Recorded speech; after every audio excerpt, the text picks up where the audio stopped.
Relations with Colombia may become more difficult, but I don't think that we're going to see anything like the operation that the Trump administration has mounted against the Venezuelan regime.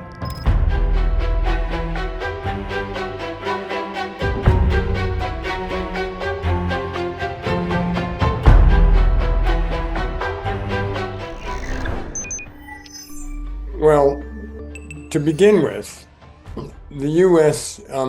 Has not regarded Nicolas Maduro as a legitimate president, but rather the leader of a criminal enterprise, and I quote, a fugitive from American justice.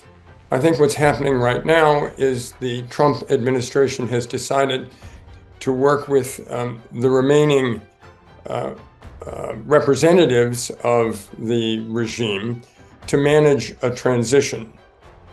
There is, in fact, enormous support for the opposition in Venezuela. Last year's, that is the national election in July of 2024, which was largely ignored by Nicolas Maduro, showed that the opposition had marshaled about 70% of the total national vote. Nicolas Maduro, according to all reliable polling, was very unpopular, and the military has apparently sworn allegiance. I think what the Trump administration wants to do is to manage a transition and to arrive at a point where we have a legitimate, popularly supported regime in Caracas. And I think the U.S. wants to secure some of the national resources which have been allowed to deteriorate really since the general strike of 2002, after which President Chavez fired some 18,000 petroleum engineers and energy sector managers.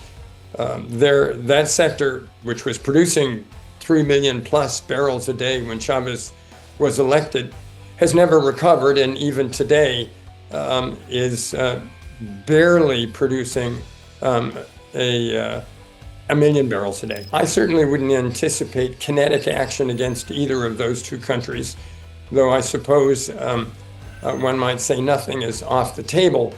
But Cuba has long depended on either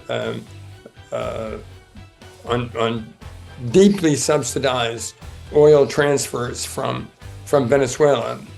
They've used it to power their own electrical grid, but also to resell petroleum on the international market as a way of generating hard currency. If that ends in the proximate future, that would, I think, have a devastating effect on the Cuban economy.